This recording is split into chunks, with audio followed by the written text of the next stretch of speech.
So in today's video, I'm going to share some of the items that I stopped buying or paying for, and there's a number of reasons for this, primarily being for financial purposes. I found that we spend so much money on these items that we don't necessarily need or that add more stress to our lives that we can end up cutting, getting rid of, and it's going to free up a lot more cash in your life. So this is what I've personally done, and you may find some interest in this as well, to really cut back on these expenses to free up cash that you can then use on vacations. You can use this cash to invest for your retirement, but I think it's great to have some excess money left over at the end of the month, and that's really our goal on this channel. So one of the first things that I kind of stopped buying altogether is sale items. So when it comes to sales, when you're buying items, you want to be very, very careful of this, because I find that a lot of my friends, for example, will end up spending $400 on a shopping trip.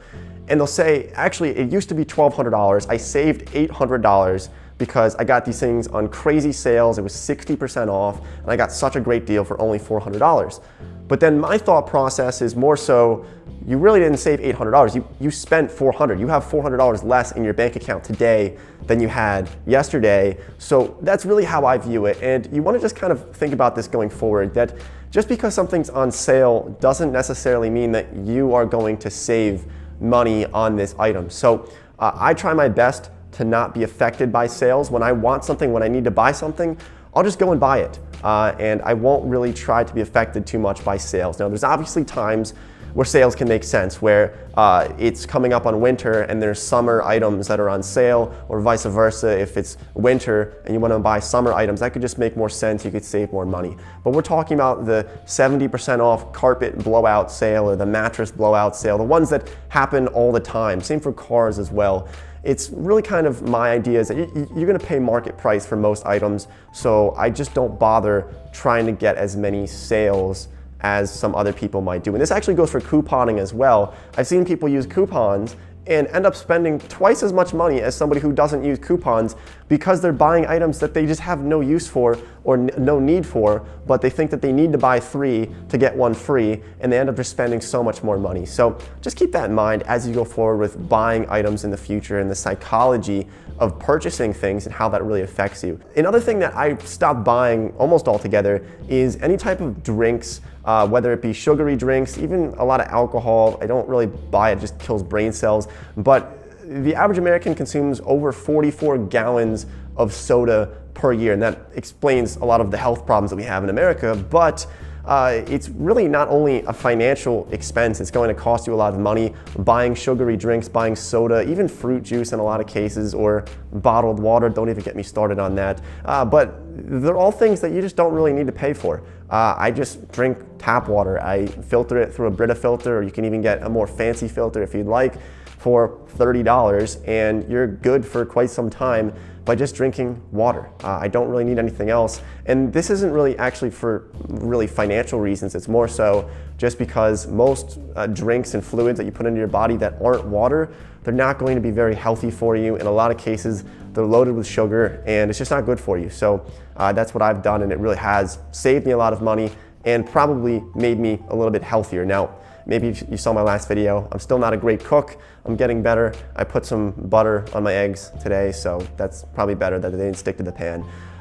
It's something else that I stopped buying almost altogether, and this one was really difficult for myself, was actually books. So I stopped buying as many books. I used to be a book buying addict. Some people are drug addicts. I was a book buying addict. I would buy multiple books per week. I would read at least one of those per week, but then the other ones would just kind of pile up. And I didn't have 7 bookshelves, but I had quite a bit of bookshelves. I've had hundreds of books.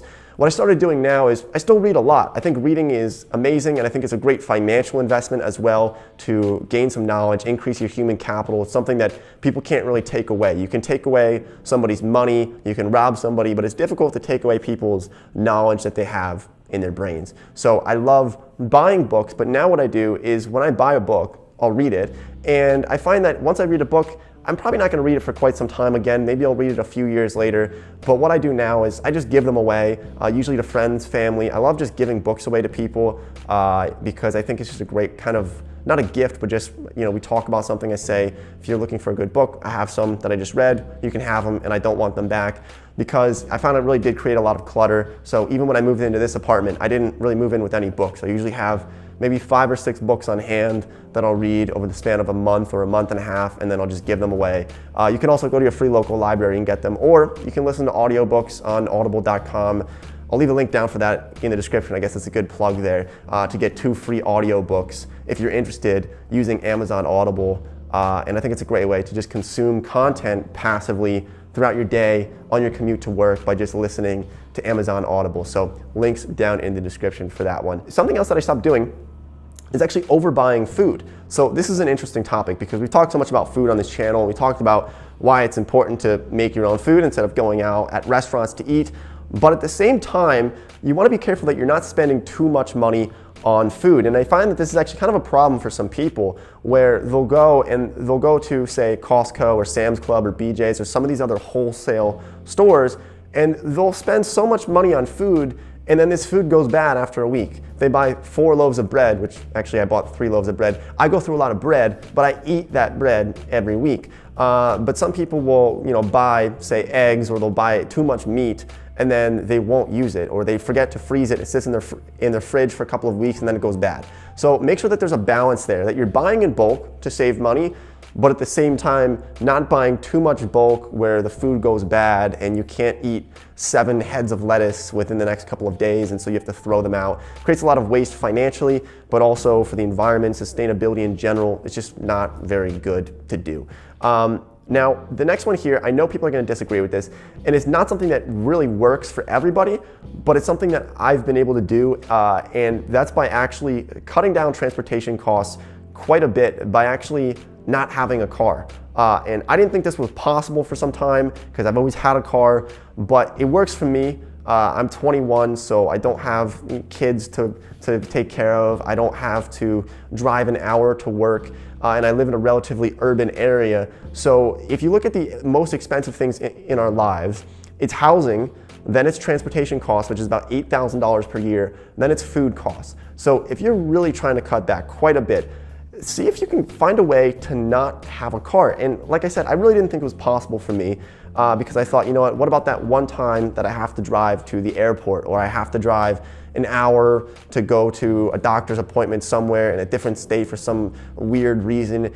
And I found that I actually don't really need one. I take Ubers from time to time, but even with that, I might spend $50 a month on Uber for the random trips where I need a car. And it's still saving me a lot of money because when you have a car, you're not just paying for that car payment, but you're paying for insurance, which could be $1,000 per year. You're paying for wear and tear. You're paying for maintenance. There are so many costs. Like I said, it's over $8,000 per year in transportation that we pay, whereas I personally probably pay a little bit over $100 per month in all of my transportation costs. I really don't pay a lot for that, and it frees up so much cash in my personal budget for myself. So just explore it a little bit and see if it's possible. I know it's not possible for most people, but for those people out there who might not need a car but they have 3, then really kind of think about that and look into how much you're actually paying for cars. Another thing that I actually don't really spend a lot of money on, and actually I don't buy whatsoever, is extended warranties. Now, I wouldn't go as far to say that these are a total scam, but extended warranties, there's actually been studies on this, but it shows that people generally, it's not going to be worth it. If you're at Best Buy and you're buying a laptop and they say, do you want to get a 3-year extended warranty for an extra $200? A lot of people say yes. And I found that, first of all, if I say yes to an extended warranty, I can't remember the last time that 3 years later when an item breaks, I remember the warranty on that item. For example, this camera, I think I actually did get a warranty on it. If it breaks, I have no idea where that warranty came from. I'm not going to remember even where I bought it from. I barely remember what I ate for breakfast yesterday, right? Or actually even this morning. I don't remember what I ate this morning for breakfast. I don't. So there's no way that I'm going to remember where I got this extended warranty from for $100 for this camera. when it actually breaks. So that's why I just don't get them. I think it's kind of just a waste of money. Now, there's some people, maybe they're really, really diligent about it. For example, my cousin, he will buy something, get a 5-year warranty on it, and literally 4 years and 272 days later, he remembers when that item breaks that he has this warranty from this one company, and it works for him, and he gets his money back, and it's pretty cool actually. But I'm not gonna remember it. I'm really not, so I don't pay for warranties. And if it breaks, I'll just buy a new one. That's just how I work, and I think it's better off for myself. Another thing that I really don't pay a lot of money for is actually hotels. Now, this is a personal preference, but I found that most American families, they might go on vacation, they say they spend $3,000 on a week-long trip to the Bahamas, maybe Cancun, Aruba, and they go on these vacations at all-inclusive resorts where they're paying $400 a night for a hotel room. That's not really my cup of tea. What I found, and this is kind of actually really by accident, is when I started traveling, I found that I could stretch, say $3,000, I could stretch that for months traveling by being kind of savvy about how you do it, whether it comes to buying plane tickets, being smart about where you're traveling to, and hotels. I don't stay in hotels. Airbnbs are generally cheaper. You can stay with friends as well, just make friends around the world. It's a lot easier than what I thought it would be. But also staying in hostels. Now, this isn't for everybody. I probably said that a couple times throughout this video, that some of these things, they're very much personal choices, but I ended up staying in hostels when I travel, especially when I'm solo traveling, going to Japan in a couple of weeks. I don't know where I'm staying. I'll probably stay in a hostel because then I can meet other people, explore the city with other people instead of by myself, and it's like $20 a night. So it kind of just works out. It's a win-win-win all around the board when it comes to traveling and staying in places that are not $400 a night hotels, where you're not meeting people, you're not experiencing the culture, but you're just kind of cooped up in a hotel or a resort. And it's just something that I really, really don't like. So even I'd go as far to say that if I had tens of millions of dollars in the future, I'd probably still stay in hostels because I think that they're fun, you meet a lot of new people, and I just think it's a great experience. And I've met so many new people and found myself in just places that I would have never otherwise have done if I hadn't stayed in hostels and met new people. So if you're young, you're in your 20s, your 30s, I would just consider doing it. Now I can't condone couch surfing. I don't want people to die or get killed, and I probably shouldn't condone hitchhiking as well on this channel because I don't want anybody to die from that. But those are some real ways to kind of have some cool life experiences. Let's just move on to the next one here. Now, kind of sticking with the travel thing here, because I do quite a bit of traveling. I've been on like 30-some flights this year. I love traveling, and I get a lot more bang for my buck when I kind of stretch this money out. But I actually don't like buying souvenirs when I travel. And I found that people will say they go to Panama, and they'll end up buying like bumper stickers and magnets for their fridge and all kinds of different little trinkets that you can get at gift shops around the world wherever you travel. I just found that I don't need these. They add up quite a bit. If I do buy souvenirs, it's not for myself. I'll buy something really cool in, say, a different country, and then I'll just give it to one of my friends, or I'll give it to my mom or a family member instead of keeping it for myself, because it really does add up, especially if you travel quite a bit. Just take some pictures, and pictures do it for me. I don't need to have a souvenir from every single country that I've been to. I'll end up with crates of just stuff that it's gonna add up quite a bit, and I'm probably gonna hold on to it forever for the rest of my life. And that's how you end up with a lot of clutter and end up needing some storage space somewhere because you just have too much stuff.